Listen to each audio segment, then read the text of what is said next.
तो फिल्म की शुरुआत होती है और हमें जंग का एक सीन दिखाया जाता है। ये जंग अमेरिका और जर्मनी के दरमियान में हो रही थी और इस टाइम अमेरिकन सोल्जर्स अपने एक मिशन के लिए फ्रांस जा रहे थे। इनके कैप्टन फोर्ड इन्हें मिशन की डिटेल्स देते हैं और बताते हैं कि उन्हें फ्रांस में जाना है। फ्रांस की एक चर्च के ऊपर जर्मन्स का एक कम्युनिकेशन टावर लगा हुआ है, जिसकी वजह से जर्मन्स हमेशा 2 कदम आगे रहते हैं और अमेरिकन्स ये जंग नहीं जीत पा रहे।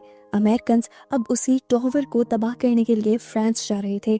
असल में फ्रांस के भी कई शहरों पर इस टाइम जर्मनी ने कब्जा किया हुआ था, जिसकी वजह से अमेरिका पर हमला करने में उन्हें काफी आसानी भी होती थी। इनका प्लेन जैसे ही जर्मन्स के रडार के अंदर शो होना शुरू होता है, फौरन ही जर्मन्स एयरफोर्स उनके प्लेन के ऊपर हमला कर देती है। इनका प्लेन जोर से हिलता है। ये सब लोग समझ जाते हैं कि इनके प्लेन के ऊपर हमला हो गया है, इसीलिए अपने पैराशूट पहने ये लोग इमरजेंसी एग्जिट से वहां से जंप कर देते हैं, जिसके बाद हमें हवा में इनके प्लेन को क्रैश हुआ दिखाया जाता है। खैर, सीन कट होता है और हम पानी में से निकलते हुए एक अमेरिकन सोल्जर को देखते हैं जिसका नाम है एडवर्ड। एडवर्ड ने भी उसी प्लेन से जंप लगाई थी और क्योंकि वो पानी में लैंड किया था, इसीलिए ना तो वो मरा था और ना ही उसे कुछ खास चोट आई थी। अब पानी से निकल कर वो जंगल में दिखता है तो उसे पता चलता है कि उसके बहुत सारे साथी मारे जा चुके हैं।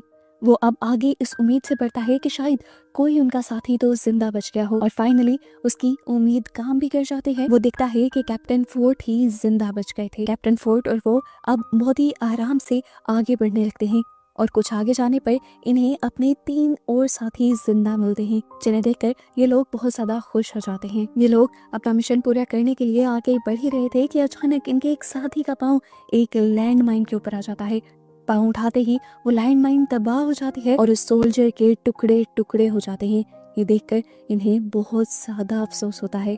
अब के लोग सिर्फ 4 ही रह गए थे और इन्हें अपना हर हाल में मिशन भी पूरा करना था। दुख में ये लोग आगे बढ़ने का फैसला करते हैं और इसी दौरान इन्हें इसी जंगल में एक लड़की दिखाई देती है जो कि यहाँ पर मरे हुए सोल्जर्स का सामान चुरा रहे थे। कैप्टन फोर्ड उसे गन पॉइंट पर ले लेते हैं। तब वो लड़की बताती है कि मैं यहाँ पर किसी बुरे इरादे से नहीं आई, मैं सिर्फ अपनी जरूरतें पूरी करने के लिए यहाँ पर इन लोगों का सामान चुरा रही हूँ। इन्हें इस लड़की का नाम क्लोई पता चलता है और क्लोई की बातों से उन्हें ये भी पता चलता है कि वो जर्मन सोल्जर्स को ज्यादा पसंद नहीं करती और वो ये भी चाहती है कि उनके ऊपर से जर्मन्स का कब्जा खत्म हो जाए। क्लोई को जब पता चलता है कि ये लोग अमेरिकन सोल्जर्स हैं तो वो बिना हिचकिचाए उनकी मदद करने के लिए उन्हें अपने घर ले जाते हैं। क्लोई के घर आने पर ये लोग क्लोई के छोटे भाई से भी मिलते हैं और यहाँ आकर ये लोग क्लोई को अपना मिशन बताते हैं। इन्हें चर्च के ऊपर बने टावर को तबाह करना था और अब इन्हें चर्च का रास्ता पता करना था। क्लोई बताती है कि उसने उस चर्च का नाम तो सुन रखा है, लेकिन वो कभी उस चर्च में नहीं गई। न जाने क्यों वहाँ पर क्लोई तो क्या कोई भी नहीं जाता, हर किसी को उस जगह जाने से मना किया गया है। इनकी बातों के दौरान अब एडवर्ड वॉशरूम करने के लिए चला जाता है और जब वो वॉशरूम से बाहर निकलता है तो उसे करीब ही अजीब डरावनी सी आवाज सुनाई देती है, किसी के सांस लेने की आवाज। ये ना तो किसी जानवर की लग रही थी और ना ही किसी इंसान की। वो डरते हुए इस आवाज का पीछा करता है तो उसे कमरे के दरवाजे के पीछे से एक खौफनाक मंजर दिखाई देता है। उसने देखा वहाँ पर एक औरत थी, जो औरत कम एक मॉन्स्टर सादा लग रही थी। उसका पूरा मुंह उबल चुका था, आंखें सब्ज हो चुकी थी और वो किसी इंसान की तरह बोल भी नहीं पा रही थी। उसे देखकर एडवर्ड बहुत ही ज्यादा डर जाता है। उसे देखते हुए वो यहाँ पर स्टैचू बना ही खड़ा हुआ था कि एकदम से उसके पीछे क्लोई आ गई। क्लोई की आवाज सुनकर वो और ज्यादा डर गया। चौंक कर उसने पीछे देखा तो क्लोई ने उसे कहा, ये मेरी आंटी हैं। इनकी ये हालत उसी चर्च के अंदर जाने से हुई है जहाँ पर आप लोग जाने की बात कर रहे हैं। वो इन लोगों को बताती है कि वो अपनी आंटी को बहुत मुश्किल से उस चर्च के पास से छुड़वा कर यहाँ पर लाई थी और उसके मॉम डैड को तो जर्मन सोल्जर्स ने कब का मार दिया है। इनकी इन्हीं बातों के दौरान इन्हें बाहर से कुछ गाड़ियों के रुकने की आवाज सुनाई देती है। ये लोग फौरन से छुप जाते हैं और क्लोई दरवाजे के पास चली जाती है। दरवाजा खोलने पर पता चलता है वहाँ पर जर्मन जर्नल आए थे। वो बड़े ही अच्छे अंदाज से घर के अंदर आ जाते हैं और आते ही क्लोई के साथ जबरदस्ती करने लगते हैं। ऊपर से कैप्टन फोर्ड और एडवर्ड ये सब कुछ देख रहे थे। इन दोनों की बातों से कैप्टन फोर्ड, एडवर्ड को और हमें पता चलता है कि अपनी आंटी को बचाने के लिए क्लोई ने जनरल के साथ एक सौदा किया था, जिसकी वजह से जनरल जब चाहे उसे टॉर्चर करने के लिए आ जाया करता था। क्लोई तो आज भी उसके करीब जाना नहीं चाहती थी, बल्कि वही जनरल ही उसके साथ जबरदस्ती कर रहा था। कैप्टन फोर्ड और एडवर्ड उस लड़की को बचाने का प्लान करते हैं और एडवर्ड जाते ही उस जर्नल के सर पर गन पॉइंट कर देता है और मौके का फायदा उठाकर फोर्ड उसके हाथ पांव बांध देता है। अब फोर्ड एडवर्ड से कहता है, इसे मैं देख लेता हूँ, तुम जाओ जाकर बाकी दोनों लोगों को देखो उन्हें चर्च मिली या नहीं। असल में इनके दो साथी पहले ही क्लोई के क्लू देने पर चर्च को ढूंढने के लिए निकल चुके थे, लेकिन अब तक उनका कुछ अता पता नहीं था। एडवर्ड जो तेजी से चर्च को ढूंढने की कोशिश कर रहा था, अचानक ही उसके पीछे जर्मन सोल्जर्स का डॉग पड़ जाता है। एडवर्ड बहुत तेजी से भागता है और अपनी जान बचाने के लिए उसे सामने एक ट्रक नजर आता है। वो थोड़ी सी अपनी स्पीड तेज करता है और फिर उस ट्रक में चढ़ने में कामयाब हो जाता है। ट्रक में चढ़कर उसकी सांस में सांस आई थी। 1-2 सेकंड तो उसे होश ही नहीं था। फिर जब उसे होश आया और उसने अपने इर्द गिर्द देखा तो खौफ से उसका बुरा हाल हो गया था। इस ट्रक के अंदर सारे अमेरिकन सोल्जर्स मरे हुए थे। जिस चर्च के अंदर वो जाना चाह रहा था उसी चर्च के अंदर किस्मत उसे ले गई। इन सारी लाशों को भी यही चर्च के अंदर लाया जा रहा था। वो भी अपनी जान बचाते ही चर्च के अंदर लाया जा रहा था। वो भी अपनी जान बचाते हुए छुपकर निकल जाता है और उस चर्च के अंदर चला जाता है। पहले तो उसे सब नॉर्मल लगा, लेकिन फिर जब वो आगे गया तो हैरान परेशान हो गया। चर्च के अंदर एक खुफिया जर्मन लैब बनाई गई थी। वो जब इस लैब के अंदर जाता है तो उसे लैब के अंदर बहुत सारे सेल्स दिखाई देते हैं, जिन सेल्स के अंदर जिंदा कैदियों को बंद किया हुआ था। और आगे जाने पर उसे देखा कि वहीं पर बहुत सारे मुर्दा लोग भी थे। इनके ऊपर यहाँ पर कुछ एक्सपेरिमेंट्स हो रहे थे। जर्मन्स के घिनौनेपन की इंतहा यहीं पर नहीं होती। जब वो आगे बढ़ता है तो उसे इससे भी खौफनाक सीन दिखाई देते हैं। इस लैब के अंदर बहुत सारे इंसानों को अजीब से बैग के अंदर डालकर लटकाया गया था। देखकर वो बहुत ज्यादा डर जाता है और आगे बढ़ते हुए वो एक बैग को खोलने की कोशिश करता है और अचानक उस बैग के अंदर से बहुत ही अजीब लाल रंग का लिक्विड नीचे गिरने लगता है। वो देखता है कि इस लैब के अंदर जो इंसान था वो अभी भी जिंदा था, हिलजुल रहा था। और उसने जब अपना चेहरा बाहर निकाला तो उसका चेहरा बिल्कुल क्लोई की आंटी जैसा लग रहा था, जैसे किसी ने एसिड डालकर उसका चेहरा उबाल दिया हो। वो इंसान का मॉन्स्टर ज्यादा लग रहा था। एडवर्ड देखता है कि जो लिक्विड इस बैग में से निकला था, इसे लिक्विड को आगे प्रोसेस किया जा रहा है, जिससे एक खास किस्म का इंजेक्शन तैयार किया जा रहा है। इस इंजेक्शन का मकसद क्या था उसे समझ नहीं आती, तो वो अब एक इंजेक्शन अपने पास रख लेता है। एडवर्ड को अब सामने से कुछ आवाजें सुनाई देती हैं। वो आगे बढ़ता है और जैसे ही सामने वाला पर्दा हटाता है तो उसके होश उड़ जाते हैं। वहाँ पर एक औरत की कटी हुई बॉडी पड़ी थी। ये कहना ज्यादा बेहतर होगा कि वहाँ पर बस एक औरत का सर और उसकी रीढ़ की हड्डी पड़ी हुई थी। और इसमें हैरान कर देने वाली बात ये थी कि वो औरत जिंदा थी सबके बावजूद और बात कर पा रही थी। ये सब देखकर एडवर्ड इतना ज्यादा डर जाता है कि फौरन यहाँ से भाग जाता है और सिवरेज के रास्ते से होते हुए वो यहाँ से जब निकलने की कोशिश करता है तो उसे अपना पहले वाला साथी मिल जाता है जो यहाँ पर आ चुका था। वो देखता है कि उसका ये साथी पहले जर्मन सोल्जर्स के हाथों पकड़ा गया था और इस पर उन लोगों ने एक्सपेरिमेंट्स भी करना शुरू कर दिए थे, पर वो अपने आप को बचा गया। लेकिन इस टाइम अब वो बहुत ज्यादा जख्मी था। एडवर्ड उसे सहारा देते हुए फौरन इस चर्च से निकाल लेता है और क्लोई के घर वापस ले आता है। अब एडवर्ड यहाँ आकर अपने कैप्टन को हैरान कर देने वाली बातें बताता है। वो ये कि उस चर्च के अंदर सिर्फ वो टॉवर ही अमेरिकन के लिए खतरा नहीं, बल्कि चर्च के अंदर एक खुफिया लैब भी बनाई बातें बताता है। वो ये कि उस चर्च के अंदर सिर्फ वो टॉवर ही अमेरिकन के लिए खतरा नहीं, बल्कि चर्च के अंदर एक खुफिया लैब भी बनाई गई है जिसमें अजीबोगरीब तरह के एक्सपेरिमेंट्स हो रहे हैं। वहाँ पर बहुत सारे इंसान हैं जिंदा और मुर्दा जिन पर एक्सपेरिमेंट्स किए जा रहे हैं और बहुत सारे इंसानों की हालत ठीक नहीं। उसने वहाँ पर जो कुछ देखा था वो सब कैप्टन फोर्ड को बता दिया और कैप्टन फोर्ड भी ये सारी बातें सुनकर हैरान परेशान हो गई। वो जानना चाहते थे कि लैब में किस किस्म के एक्सपेरिमेंट चल रहे हैं, इसीलिए वो अपने साथी से कहते हैं जाओ ऊपर से उस जनरल को पकड़ कर लाओ। वो आदमी जब ऊपर जाता है तो देखता है कि जनरल बेहोश है। वो उसे 1-2 मरतबा होश में लाने की कोशिश करता है, लेकिन जब उसे कंफर्म हो जाता है कि अभी वो होश में आने वाला नहीं है तो वो उसके हाथ पांव खोल देता है। जनरल भी बस इसी पल के तो इंतजार में था। बेहोशी का तो वो बस नाटक कर रहा था। हाथ पांव खुलते ही वो फौरन अपनी गन निकालता है और इस सोल्जर के सीने में शूट कर देता है। गोली की आवाज सुनकर फौरन एडवर्ड और कैप्टन ऊपर आते हैं। उनका एक साथी यहाँ पर जनरल को दोबारा से पकड़ लेता है, जबकि ये लोग ये देखकर बहुत ही ज्यादा अफसोस में चले जाते हैं कि उनका एक और साथी गोली लगने पर मारा गया है। एडवर्ड ये देखकर बहुत ज्यादा परेशान हो जाता है और तभी उसे याद आता है कि वो जर्मन्स की लैब से एक इंजेक्शन लेकर आया था। उसने देखा था कि किस तरह वहाँ लैब में मरे हुए लोग जिंदा होकर बातें कर रहे थे। उसे लगा कि वही इंजेक्शन है जिससे मुर्दा लोग जिंदा किए जा सकते हैं, इसीलिए वो एक पल को सोचता है और फिर वो इंजेक्शन निकाल कर अपने साथी के दिल के अंदर स्टैब कर देता है और उसकी ये सोच और प्लान काम भी कर जाता है। निकाल कर अपने साथी के दिल के अंदर स्टैब कर देता है और उसकी ये सोच और प्लान काम भी कर जाता है। हम देखते हैं कि कुछ पल गुजरते ही वो आदमी जिंदा होकर खड़ा हो जाता है। उसे जिंदा हुआ देखकर ये सब लोग जो यहाँ खड़े हुए थे वो बहुत ही ज्यादा हैरान हो जाते हैं, यहाँ तक कि क्लोई भी। कुछ पल गुजरता है और हम देखते हैं कि उस आदमी के जिस्म में बहुत ज़्यादा ताकत आने लगी थी, इतनी ताकत जिसे उसकी बॉडी सह नहीं पा रही थी। उसकी पूरी की पूरी वेन्स फूलने लग जाती हैं, नीली पड़ जाती हैं और वो अपनी ताकत अपने साथियों पर निकालने लगता है। वो एडवर्ड का गला पकड़ लेता है और उसे दबाने लगता है। उसके दूसरे साथी उसे कंट्रोल करने की कोशिश करते हैं। कुछ पल के लिए वो एडवर्ड से दूर तो हो गया था, पर अब उसकी बॉडी भी लैब में मौजूद लोगों की तरह उबलने लगी थी और वो बार बार अपने ही साथियों को मारने पर तुला हुआ था।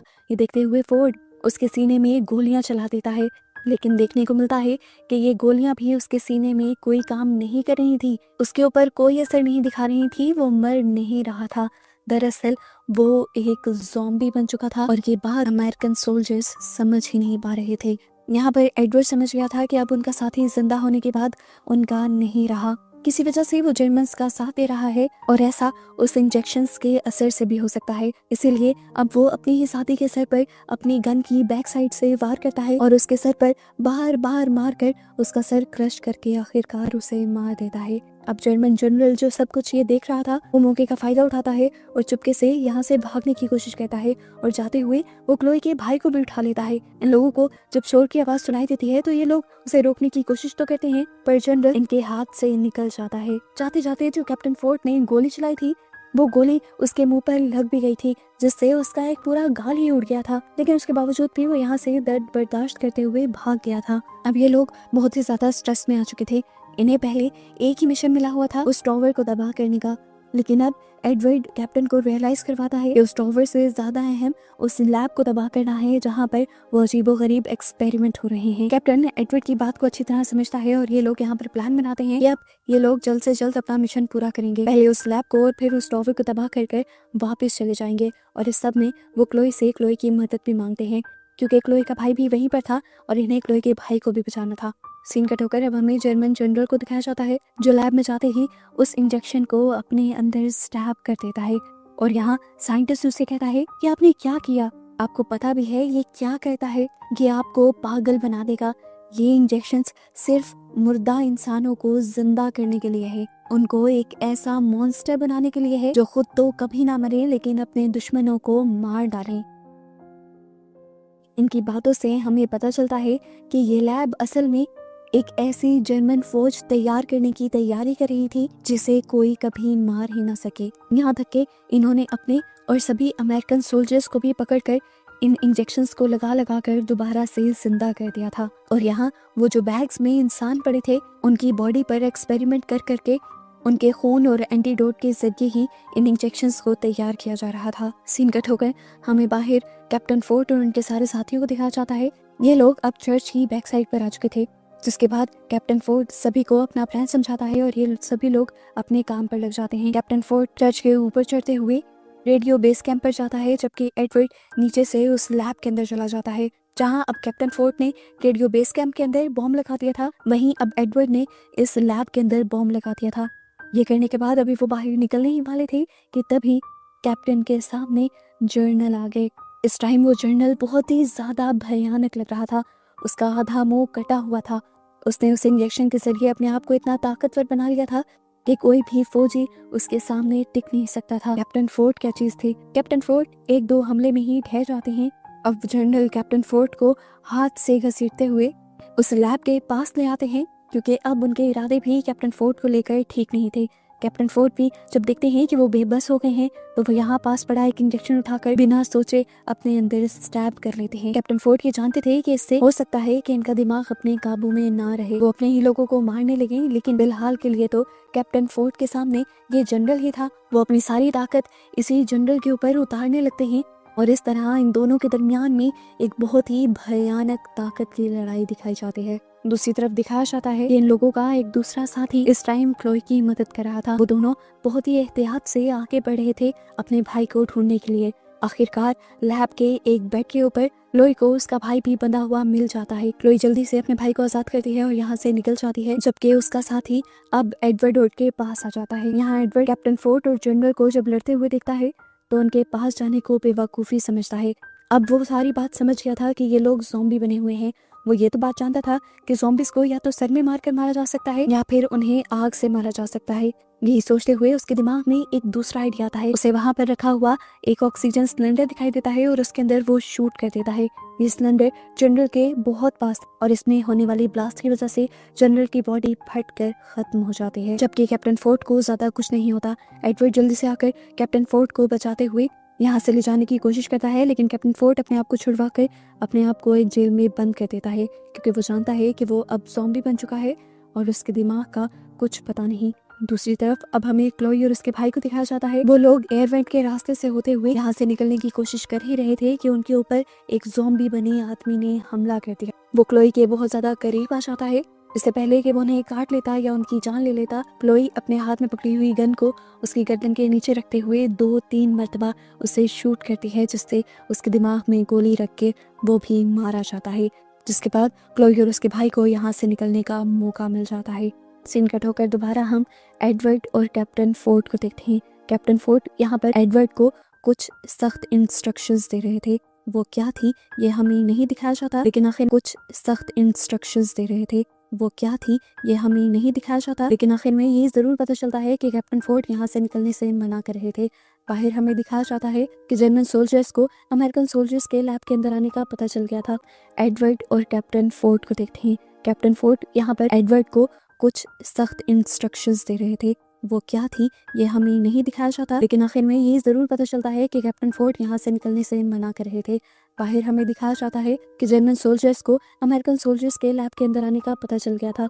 वो धड़ाधड़ अब गोलियां चलाते हुए अमेरिकन सोल्जर्स को मार रहे थे। ये देखते हुए अब एडवर्ड बाहर निकलता है और सिचुएशन थी ये हमें नहीं दिखाया जाता, लेकिन आखिर में ये जरूर पता चलता है कि कैप्टन फोर्ड यहाँ से निकलने से मना कर रहे थे। बाहर हमें दिखाया जाता है कि जर्मन सोल्जर्स को अमेरिकन सोल्जर्स के लैब के अंदर आने का पता चल गया था। वो धड़ाधड़ अब गोलियां चलाते हुए अमेरिकन सोल्जर्स को मार रहे थे। ये देखते हुए अब एडवर्ड बाहर निकलता है और सिचुएशन का अंदाजा लगाने लगता है। वहां पर सिर्फ जिंदा जर्मन सोल्जर्स नहीं थे, यहाँ पर अब बहुत सारे थर अब गोलियां चलाते हुए अमेरिकन सोल्जर्स को मार रहे थे। ये देखते हुए अब एडवर्ड बाहर निकलता है और सिचुएशन का अंदाजा लगाने लगता है।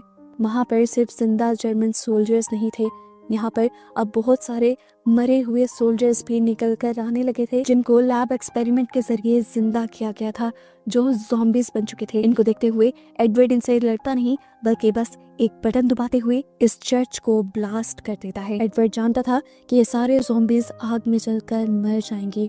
उसने एक साथ कई सारे बॉम्ब्स क्योंकि इंस्टॉल किए हुए थे, तो इस वजह से यहाँ पर बहुत बड़ा धमाका होता है। चर्च में बनी हुई लैब और उसके साथ साथ ऊपर बना हुआ वो कम्युनिकेशन टावर भी तबाह हो जाता है, जिसे अमेरिकन तबाह करना चाहते थे। और आखिर इस तरह सभी के सभी जर्मन सोल्जर्स मारे जाते हैं।